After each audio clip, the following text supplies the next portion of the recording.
Хаос во образовните институции ќе наследи идниот градоначалник на Струга. Во 16 годишното владење со Струга, Мерко, кој го ситни четвртиот мандат, ги изгуби ингеренциите врз дел од воспитно-образовните институции. Министерството за образование му ги одзеде ингеренциите над 2 основни училишта, а ги изгуби и градинките. Поради незаконско поставување на директори, Министерството за социјална политика му ја одзеде надлежноста врз градинките во време траење од најмногу 1 година, сметано од 19.2.2025, што значи новиот градоначалник извесен период не ќе може да раководи со градинките.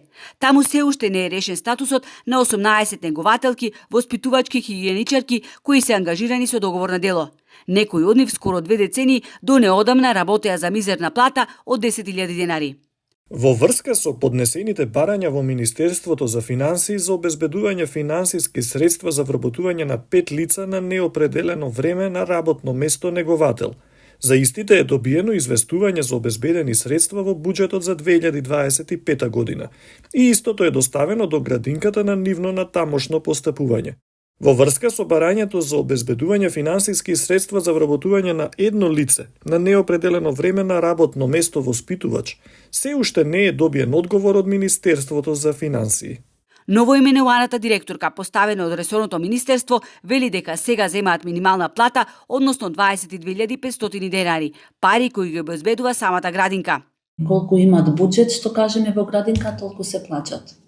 Ама пак нормално дека се требат решение, зашто некој работи тука што треба да ги правиш во градинка, е стопирано све, ништо не се прави, за да се дават пари за место нема доволно, што се децата, имаме и листа на чекање, што требат уште нова градинка да се прави.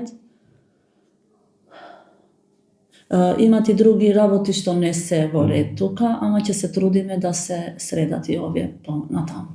Инаку во моментов во градинките се згрижени 365 деца, 150 се на листа на чекање.